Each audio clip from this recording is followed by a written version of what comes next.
भारत देश अपनी सभ्यता, संस्कृति और मंदिरों के लिए जाना जाता है। इन मंदिरों से जुड़े कई रहस्य हैं जिनकी गुत्थी आज तक विज्ञान भी नहीं सुलझा पाया है। इसी कड़ी में एक ऐसे मंदिर के बारे में बात करेंगे जो एक ऐसे खंबे पर टिका हुआ है जो हवा में लटका हुआ है।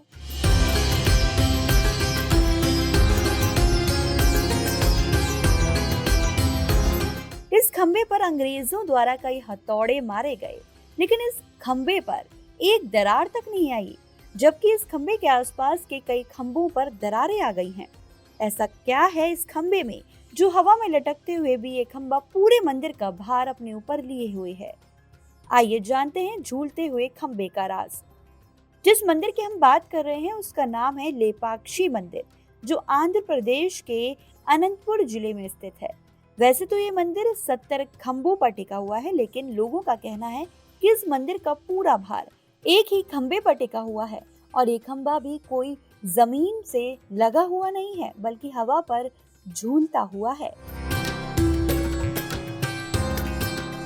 लेकिन ऐसा कैसे मुमकिन हुआ होगा? इस रहस्य पर से पर्दा उठाने के लिए 1902 में एक ब्रिटिश इंजीनियर द्वारा एक परीक्षण किया गया।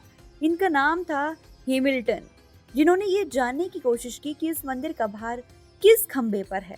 जिसके बाद इन्होंने झूलते हुए खंबे पर हथौड़े से कई वार करवाए। हथौड़े के इन वारों से इस झूलते हुए खंबे पर एक दरार तक नहीं आई, लेकिन इस खंबे से तकरीबन 25 फीट की दूरी पर स्थित कई खंभों पर दरारें आ गईं। इस परीक्षण से ये साफ हो गया कि इस मंदिर का पूरा भार केवल इसी हवा में झूलते हुए खंबे पर है।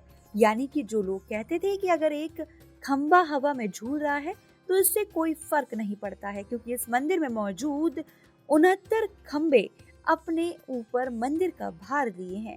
लेकिन इस परीक्षण के बाद इंजीनियर्स भी खंबे की थ्योरी के आगे हार गए।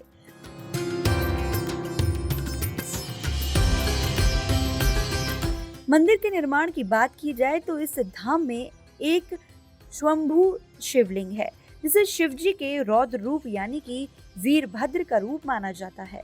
कहा जाता है कि 15वीं शताब्दी में ये शिवलिंग खुले आसमान के नीचे था, लेकिन 1538 में दो भाइयों द्वारा इस मंदिर का निर्माण करवाया गया था। इन भाइयों का नाम था विरुपन्ना और वीरन्ना, जो विजयनगर के राजा के महल में काम किया करते थे। वहीं कुछ पौराणिक मान्यताओं के मुताबिक लेपाक्षी मंदिर में मौजूद वीरभद्र मंदिर को ऋषि अगस्त्य द्वारा बनाया गया था। इस मंदिर को लेकर एक और कहानी काफी प्रचलित है।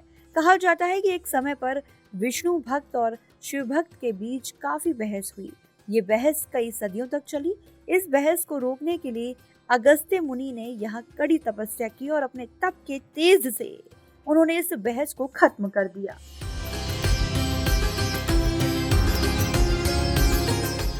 कहा जाता है कि पहले बाकी 69 खंभों की तरह ही ये खंभा भी जमीन से लगा हुआ था, लेकिन फिर अचानक ये खंभा जमीन की सतह से ऊपर दिखने लगा, और इसके बाद से इस खंभे को मंदिर का झूलता हुआ खंभा बोला जाने लगा।